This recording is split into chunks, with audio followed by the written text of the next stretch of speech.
They never called her by her name. Not when they dragged her forward through the dirt street of Elmsfield. Not when her father spat on the ground and shoved her toward a stranger. Not even when the townsfolk gathered, laughing like it was some cruel play staged for their amusement. "She's yours now," her father had said, not even bothering to look her in the eye. Not Clara, not daughter, just the heavy one, the girl with too much meat, the burden. She was 17, but her body had always come before her name.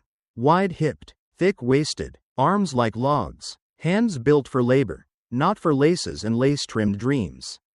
The other girls got called pretty, graceful, delicate. She got compared to oxen. When she entered a room, it was as if the walls narrowed. The laughter paused, then twisted sharp and sour. Clara stood there, her hands clutched together to hide their shaking. Her dress was plain, earth-stained, the seams fraying like everything else in her life. Her shoes didn't match, and one had a hole that let the cold in like a secret. She wanted to disappear, wanted the dust to rise up and swallow her whole. But she didn't cry, not even when her father stepped back like she was already someone else's problem. Not when someone in the crowd shouted, "Bet she eats more than she's worth." Clara didn't cry because she'd done all her crying long ago, in quiet corners. Behind closed doors, with her mouth pressed to a pillow to muffle the sound. Her father had always said he'd had enough shame in his life. Enough debt, enough bad luck. He said she was a punishment, come late, unwanted, too loud, too large, too soft. Her mother had died giving birth to her, and somehow that had always been her fault, too. The weight of her body became the weight of his failures. Every bite of bread she ate was a debt he didn't want to owe. So, when his gambling caught up to him, when the whiskey stopped dulling the edges, he made a choice. He offered Clara like cattle, and the man who accepted her didn't even flinch. He wasn't tall, not particularly strong-looking. He wore worn buckskin and carried no weapon. Just a blanket slung over one shoulder and a satchel that sagged like it had seen better years. His skin was darker than hers. Hair long, face unreadable. He didn't ask questions. He didn't offer comfort. He didn't even touch her. He just looked once, hard and calm, and nodded. And that was that. A rope, coarse and cracked, was placed into Clara's hand. Not tied, but symbolic, like passing reins to a mule. "Walk," her father barked. She didn't even get a goodbye. No one in town stopped it. No one said, "Wait, she's a girl." No one said, "This isn't right." They just watched, some silent, some smirking. Because to them, Clara wasn't a person. She was a weight shifted. A debt closed. A story ended. Her father muttered, barely above a whisper as she passed him, "You were never a wife anyway." That one stung more than she'd thought it would. Because buried beneath the layers of shame, Clara still carried a girl's dream. She'd once hoped for more. A name spoken with gentleness. A touch that didn't shrink away. A life not measured in portion sizes or fabric widths. She liked to sew, though no one had ever asked. She sang to herself when she was alone, quietly, so her father wouldn't hear. She believed, deep, deep down, that love didn't have to be earned through thinness or silence. But Elmsfield wasn't a place for stories like that. It was a place for trade. So, she walked behind the stranger as he turned and made his way out of town. The sun hung low, casting long shadows across the dirt. Her feet dragged, heavy not just from the path ahead but from the life behind. Her throat was tight, her eyes stinging, but she blinked the tears away. She wouldn't cry in front of them. She wouldn't give them the satisfaction. When they reached the edge of town, and the noise of the crowd faded behind them, she whispered, voice barely more than wind, "You don't have to take me. I'd understand." He stopped, turned, looked at her fully, for the first time. And in his eyes, she saw no cruelty, no pity, no disgust, just seeing. "I don't take," he said, voice low and even. "I choose." Then he looked up at the sky, where a hawk soared high and soundless. Wings wide, free. "That's where I'm going," he said, pointing east. "If you want, you can come too." Clara stared at him, her heart beat loud. Was this another trick? Another test? But he didn't smile. He didn't sneer. He didn't mock. Just calm. Just choice. She nodded. And together, they walked into the wild. No name exchange. No vow made. No promise given. But for the first time in her life, Clara felt like maybe she wasn't something to be gotten rid of. Maybe, just maybe, she was someone to be kept. They left the town without ceremony. Without farewell. Just two figures walking into dust and silence. Clara followed a step behind. The rough rope still clutched in her hands, though no one had asked her to carry it. Her back felt too straight, too stiff, as if letting her shoulders fall would somehow prove the people of Elmsfield right, that she was just something unwanted. Traded, too much and still not enough. She didn't even know the man's name. He hadn't said it, and she hadn't dared ask. He wasn't talkative, just motioned once when they reached the fork in the road and took the eastern path. Steady and slow, like someone who didn't chase or run. Just moved because it was time to move. His steps were silent, but they didn't make her nervous. They felt certain, grounded, and when the wind caught his long coat, she noticed how worn it was at the edges, frayed like hers. Patched like his life had also been stitched together more times than it should. For the first time in a long while, Clara didn't feel the need to shrink. They walked until the town disappeared behind them, swallowed by golden grass and faraway pine. The sun dropped lower with every step, brushing the sky with orange and ash. Clara's legs ached, her throat was dry, but she didn't speak, not until the first star appeared overhead. "You don't have to keep me," she whispered, afraid her voice might crack under its own smallness. "I know you didn't ask for this." He stopped so suddenly she nearly walked into him. Turning to her, he looked her directly in the eye. No flinching, no avoidance. "I don't keep what I don't choose," he said. His voice was soft, but clear, firm, but kind. Then he pointed up, to the sky. A hawk flew overhead, gliding soundlessly toward the east, its wings a dark silhouette against the fading light. "That's where I'm headed," he said. "If you want, you can come too." No demand, no command, just invitation. Clara stared at him, her chest tight with disbelief. She didn't understand it, not yet, but something about the way he said it, so calm, so without hesitation, made her want to believe him, made her want to follow. She nodded, and so, they walked again, this time with something quieter between them. Not duty, not fear, something like possibility. When night came, they found a small rise between cedar trees. He built a fire from dried bark and old twigs without saying a word. His movements fluid like ritual. Then he handed her a thick fur blanket and a strip of dried meat wrapped in linen. He didn't push, didn't watch her eat, just gave and stepped back, letting the silence be warm instead of cold. Clara sat cross-legged near the flame, her fingers trembling as she tried to unwrap the food. He noticed but didn't comment. Instead, he picked up a flat stone and set it by the fire, motioning for her to warm her hands. That was the first kindness. No words, no pity, just a stone. The second came later, when he finally spoke. "I'm called Thallo," he said, not looking at her but into the fire. "Left my people 2 winters ago." She glanced over but didn't interrupt. "Some say I'm ghost-walked. Others say I bring bad luck." He shrugged like the weight of those words had dulled over time. Clara hesitated, then asked, softly, "And what do you say?" He paused. "I say I'm still walking." She understood that more than she expected to. Because hadn't she, too, been walking her whole life? Only her path had been in circles, around shame, around hunger, around the ache of never being enough. And yet here she was, not being led, not being dragged, but being invited. Later that night, as the stars came out in full, she finally told him her name. "Clara," she said. He repeated it, once, quietly, like he was tasting it, not judging it. It was the first time in years that her name didn't sound like a curse. She swallowed the lump in her throat. "Why did you take me?" she asked. Thallo didn't answer right away. When he did, his voice was softer than before, more careful. "Because when they laughed at you, you didn't cry. And when they handed you off like nothing, you stood tall. That's not shame. That's strength." Her heart squeezed so tight it hurt. No one had ever called her strong. Not when she worked harder than the other girls. Not when she learned to sew her own clothes from scraps. Not when she sang to herself so quietly she barely heard it. All she'd ever heard was too much. Too big. Too loud. She looked down at her hands. Red from cold, still trembling. But in that moment, they didn't feel like evidence of failure.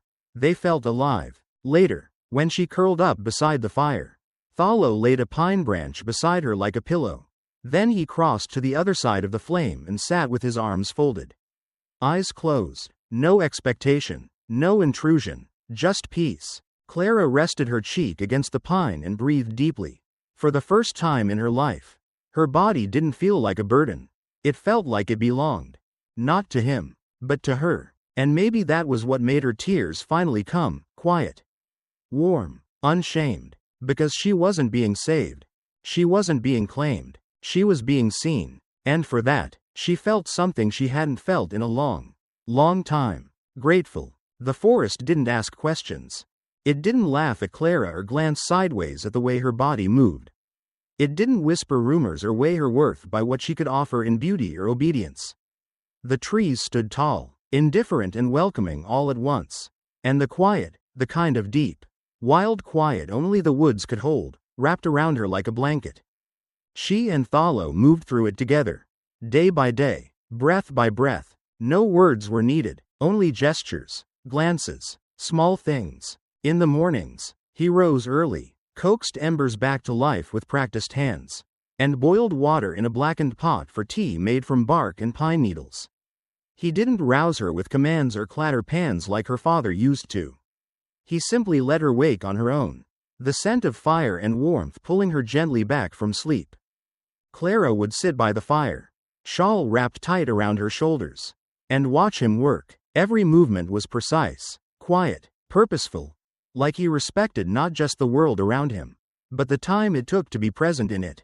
That's what struck her most about Thalo.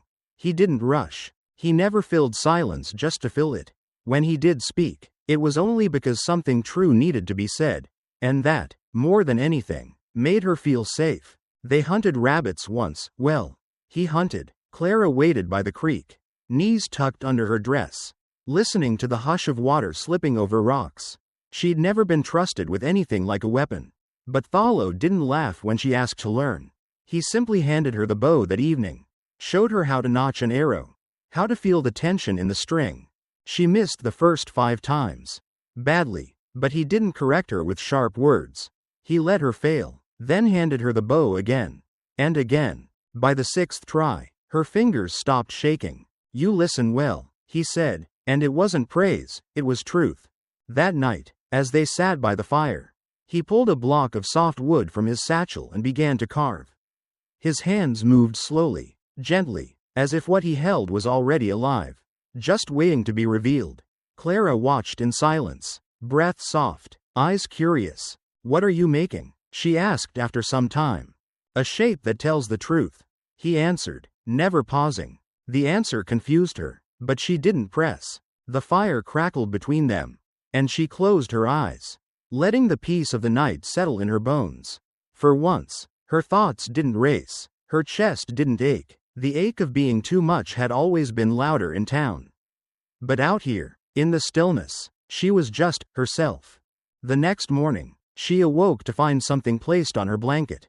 It was the carving, a small wooden figure, a woman, not slim, not dainty, but full-bodied and sturdy, arms crossed over her chest like armor.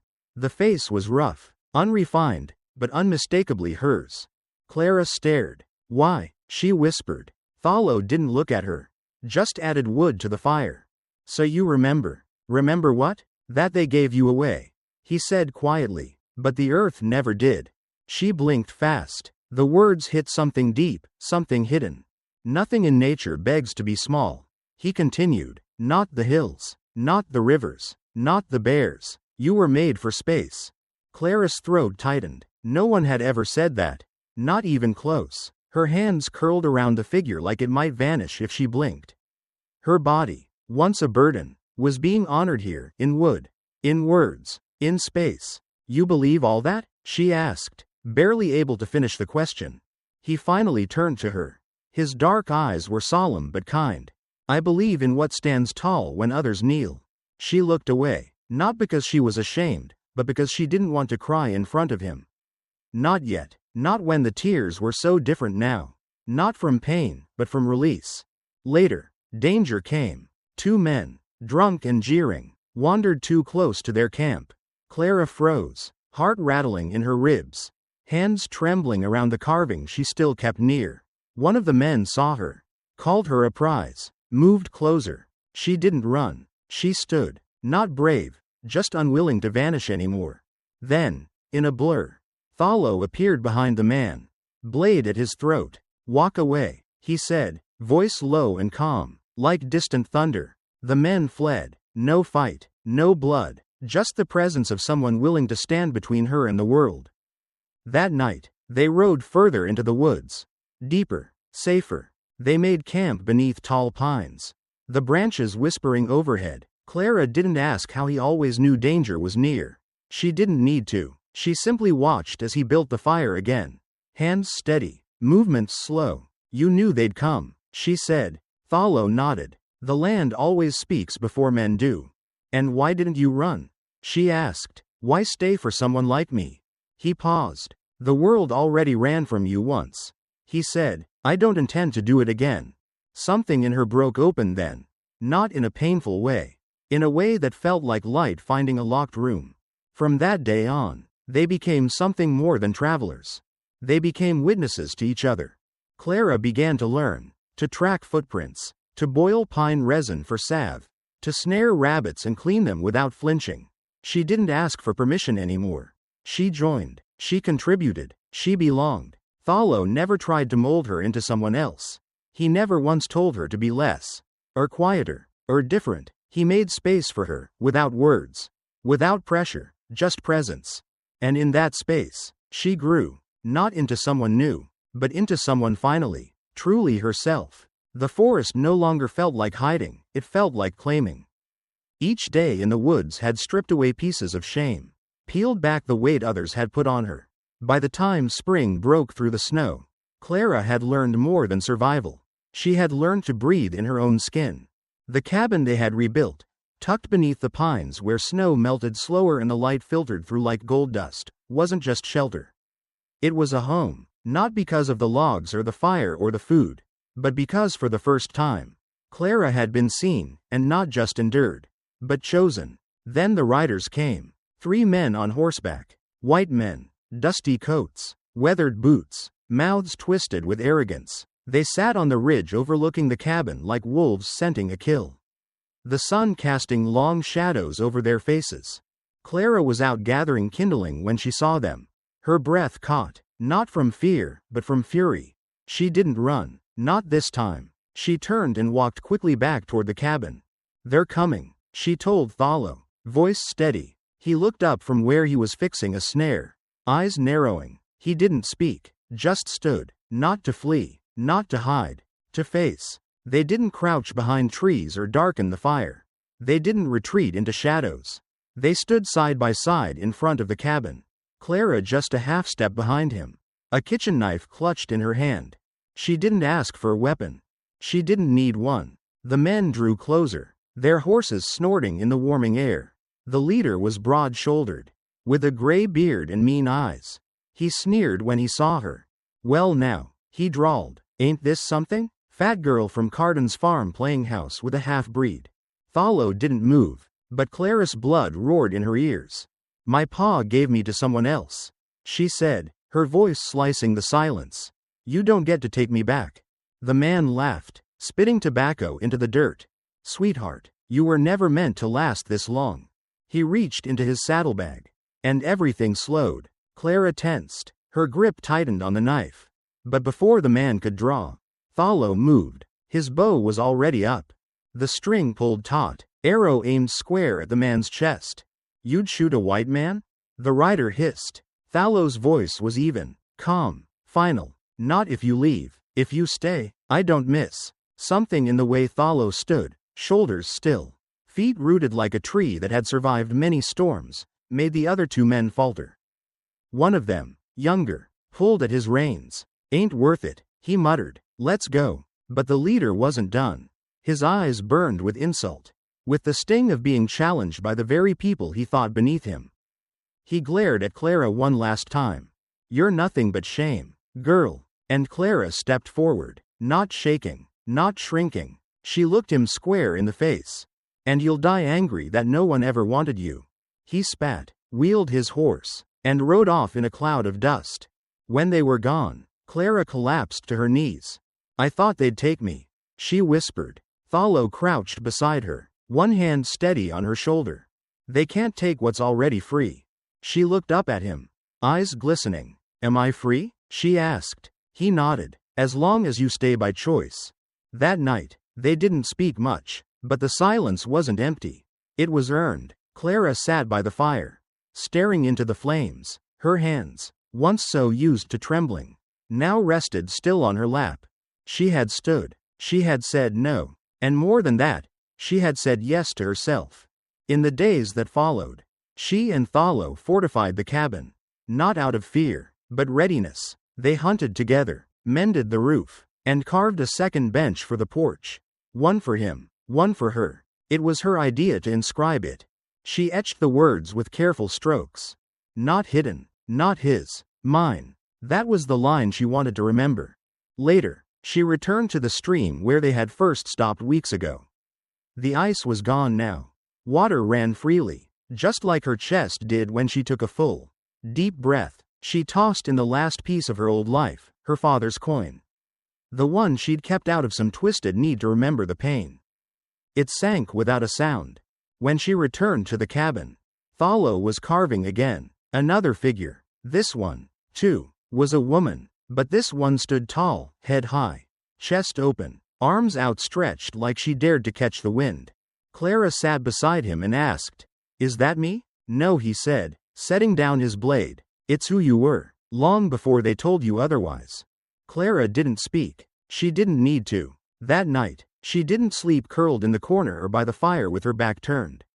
She laid beside Thallo, not touching but close. And when the wind picked up outside and rattled the shutters, she didn't flinch. She whispered, Let them come. Because now, she would never kneel again. Not to fear, not to shame, not to men who thought they could take her. She had already been taken once. Now, she stood. There was no preacher, no ring of flowers, no crowd, no music echoing across open fields. But Clara knew, this was the closest thing to sacred she had ever known. The wind danced gently through the cottonwoods, lifting the hem of her deerskin dress. Her hair, braided down both sides like quiet rivers, caught the light of the setting sun. Across from her stood Thallo, not dressed in anything new or grand, just his best buckskin shirt, worn soft at the seams, his hands steady, his expression unshaken. He didn't speak right away. Instead, he stepped forward and traced a circle in the earth with the tip of his knife. A gesture so simple, it felt ancient. This is our ceremony, he said, voice deep and sure, not by papers, by promise. Clara looked down at the circle, then up at him. Her heart beat strong, but not with fear, with truth. She stepped into the circle, one bare foot at a time, and took his offered palm. Then let this be the last day I feel unworthy, she said. Thallo didn't smile gently, didn't nod politely. He looked at her as if she were the first woman who had ever said something that mattered. Because to him, maybe she was. They didn't exchange vows, only presence. And when it was done, there was no applause, no toast, only the whisper of wind and a sky full of watching stars. But Clara had never felt more married in her life. That night, they returned to their cabin, the one they had built from scratch with old timber, soft pine needles, and patience. A pot of stew simmered over the fire. A lamb, gifted by a neighboring elder, bleated softly from a woven basket in the corner. Clara knelt beside it, cradling the lamb gently in her arms. You'll have a name, she whispered, because now, I finally do. They named it Mako, meaning earth. Weeks passed, then months. The seasons turned slowly but surely. And Clara remained, not as a guest in someone else's life, not as a kept woman or lingering burden, but as a wife. A teacher, a presence of her own. She taught the younger girls from Thallo's band how to cook over the fire, how to mend clothes with pride, how to speak without apologizing for the sound of their voices. She was still soft, still wide-hipped, still slow to rise some mornings. But now No one mistook softness for weakness. Thalo never asked her to change. He never told her to lose weight, to quiet down, to move differently. He never once made her feel she had to earn her space. Instead, he carved her a bench beneath the tree where they first met. And on it, in slow, careful strokes, he etched, "She was never meant to be hidden." Sometimes, Clara would sit on that bench with the lamb at her feet, listening to the breeze, watching the smoke rise from the chimney. She would close her eyes and feel it, not absence, not emptiness, but belonging. One day, a rider arrived from her old town. He was young, polite, and a little nervous. He brought with him a letter from the town clerk. Her father had passed away. He left nothing, only debts scribbled in a crumbling ledger, and a note that said, "Forgive me, if you can." Clara held it in her hands for a moment, then walked to the fire and tossed it in. The paper curled, hissed, and turned to ash. "I don't need to carry that man's name," she told Thalo later. He didn't correct her, but he said, gently, "You don't need to carry mine, either." She smiled. "I carry my own now." And from that day forward, she did. When the children from the village asked her how her love story began, she didn't start with pain. She didn't talk about the cold town, the rope in her hand, or the jeers she had once endured. She said, "He saw me before I knew how to see myself." And that was enough. Some nights, as the fire crackled and stars blinked to life, Clara would hold the carved figure Thalo made of her, the one with the round body and strong arms, and press it to her chest. Not because she needed a reminder, but because it was proof. She hadn't been saved, she hadn't been changed, she hadn't been fixed, she had been seen, and in that seeing, she had been loved, not in spite of who she was, but because of who she was. That night, she stepped outside while Thalo slept. The lamb curled at the hearth. The stars stretched like a river above the valley. The wind whispered her name, Clara, not as a label, not as an insult, but as something whole and strong and beautiful. She stood there in the moonlight, barefoot and unashamed, a woman once discarded like a curse, now shining like a torch.